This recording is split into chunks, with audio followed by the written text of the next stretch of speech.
क्या आपने किसी भगवान को इंसानों की तरह रोते तड़पते देखा है? एक ऐसा भगवान जिसने पूरी दुनिया को गीता का ज्ञान दिया, जो सृष्टि के रचयिता हैं, लेकिन एक दिन उसी भगवान के आंसुओं से पूरी द्वारका नगरी भीग गई। वो दिन जब ब्रह्मांड के सबसे पवित्र प्रेम अपनी सांसारिक यात्रा पूरी कर रहा था। आज हम और आप इतिहास के उस पन्ने को खोलने जा रहे हैं जिसके बारे में बात करते हुए आज भी भक्तों की आंखें नम हो जाती है। आज हम और आप जानेंगे राधा जी की मृत्यु कैसे हुई और उसके बाद ऐसा क्या हुआ जिसने साक्षात भगवान को हमेशा के लिए बदल दिया। राधा और कृष्ण की यह दर्दनाक कहानी धरती पर नहीं बल्कि देवताओं के भी ऊपर भगवान के परम धाम गोलोक में लिखी गई थी। वनवृत्त पुराण के अनुसार एक बार गोलोक में एक दिव्य रास के दौरान श्री कृष्ण की अनुपस्थिति को लेकर राधा जी अत्यंत क्रोधित हो गयी। कृष्ण के परम भक्त और शाखा श्री दामा को राधा जी का यह क्रोध उचित नहीं लगा। उन्हें लगा राधा जी भगवान श्री कृष्ण के स्वरूपोरी स्वरूप को समझ नहीं पा रही है। दोनों के बीच बहस इतनी बढ़ जाती है कि क्रोध के आवेश में आकर श्री दामा ने राधा जी को भयानक श्राप दे दिया। श्री दामा ने कहा, श्राप देता हूँ,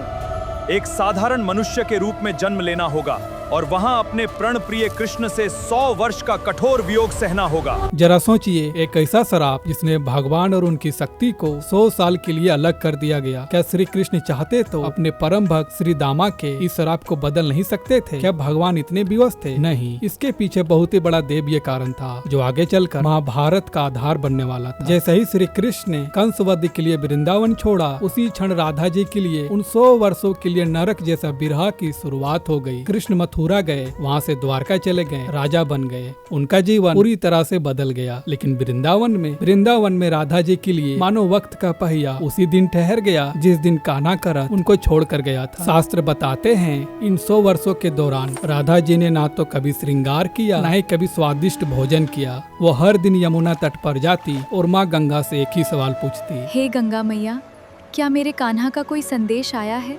कान्हा के वियोग में गायों ने घास खाना छोड़ दिया था। गोवर्धन पर्वत भी उदास था। हालांकि सांसारिक तौर पर राधा जी का विवाह रयान नाम के व्यक्ति से करा दिया गया, लेकिन वह केवल एक परछाई का विवाह था। राधा जी की आत्मा सिर्फ और उसकी हर एक सांस कृष्ण जी के नाम पर था। जैसे जैसे साल बीतते गए, राधा जी का शरीर बूढ़ी और जर्जर होने लगी, लेकिन उनकी आँखों का इंतजार कभी कम नहीं हुआ। कान्हा, मेरी सांसें अब मेरा साथ छोड़ रही हैं। मुझे एक बार तुम्हारी बांसुरी की धुन सुननी है। क्या तुम आओगे?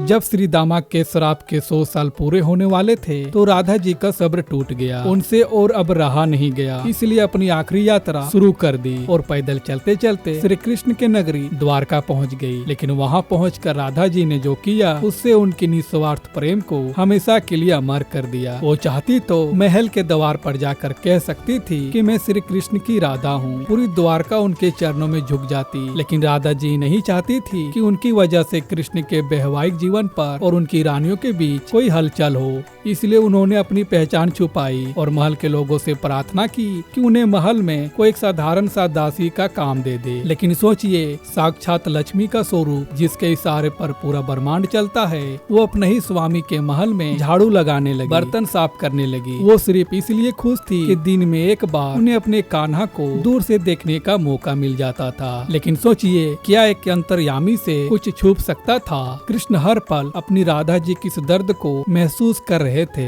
उनका हृदय रो रहा था, लेकिन वो भी राधा जी की उस इच्छा को सम्मान कर रहे थे। पर सोचिए, जब एक दिन दोनों अचानक एक दूसरे के सामने आए होंगे तब क्या हुआ होगा। महल में कुछ दिन रहने के बाद राधा जी को आभास हो गया कि अब उनके इस भौतिक शरीर को छोड़ने का समय आ गया है। इसलिए वो किसी को बिना बताए चुपचाप द्वारका से निकलकर घने जंगल की तरफ चल पड़े। कृष्ण जी भी सब कुछ छोड़कर अपना मुकुट, अपना राजपाट भूलकर उसके पीछे जाने लगे। उस सन्नाटे में प्रकृति साक्षी थी जब दोनों का अंतिम मिलन हुआ। राधे, कान्हा। कृष्ण ने रोते हुए राधा का सिर अपनी गोद में रखा और कहा, आज तक तुमने मुझसे कभी कुछ नहीं मांगा। मांगो, आज जो भी मांगोगी मैं उसे अवश्य पूरा करूंगा। राधा जी ने मुस्कुराते हुए कृष्ण का हाथ पकड़ा और कहा, मुझे कुछ नहीं चाहिए कान्हा, बस मेरी एक अंतिम इच्छा है।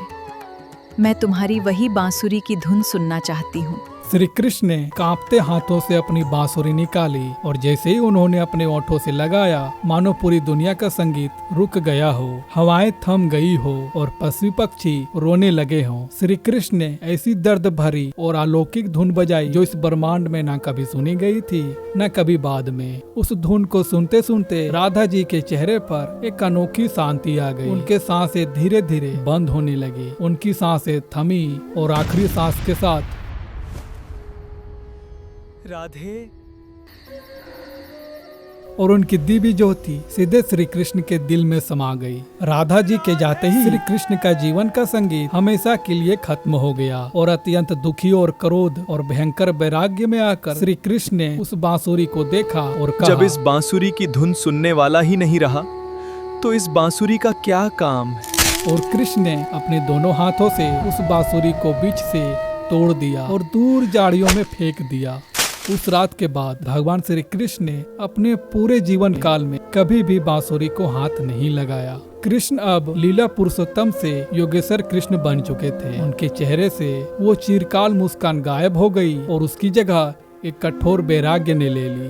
द्वारका के महल में रुक्मणी और अन्य रानियों ने भी ये महसूस किया कि कृष्ण का शरीर तो उनके पास है लेकिन उनकी आत्मा राधा जी के साथ चली गई। लेकिन क्या राधा जी का अस्तित्व वाकई खत्म हो गया? क्या भौतिक शरीर जलने के बाद कहानी खत्म हो जाती है? नहीं, असली कहानी तो अब शुरू होने वाली थी। शास्त्रों के अनुसार राधा जी का यह सांसारिक शरीर भले ही धरती के पंच तत्व में विलीन हो गया हो, लेकिन उनकी दिव्य आत्मा सीधे गोलोक धाम पहुंची और वहां अपनी असली पहचान यानी कृष्ण के हलादनी शक्ति के रूप में स्थापित हुई। और जब यदुवंश का नाश हुआ और श्री कृष्ण एक शिकारी के माध्यम से अपनी मानव लीला समाप्त की तो वो भी सीधे गोलोक पहुंचे और वहां जाकर दोनों का वो महामिलन हुआ जो समय और काल की सीमाओं से परे है।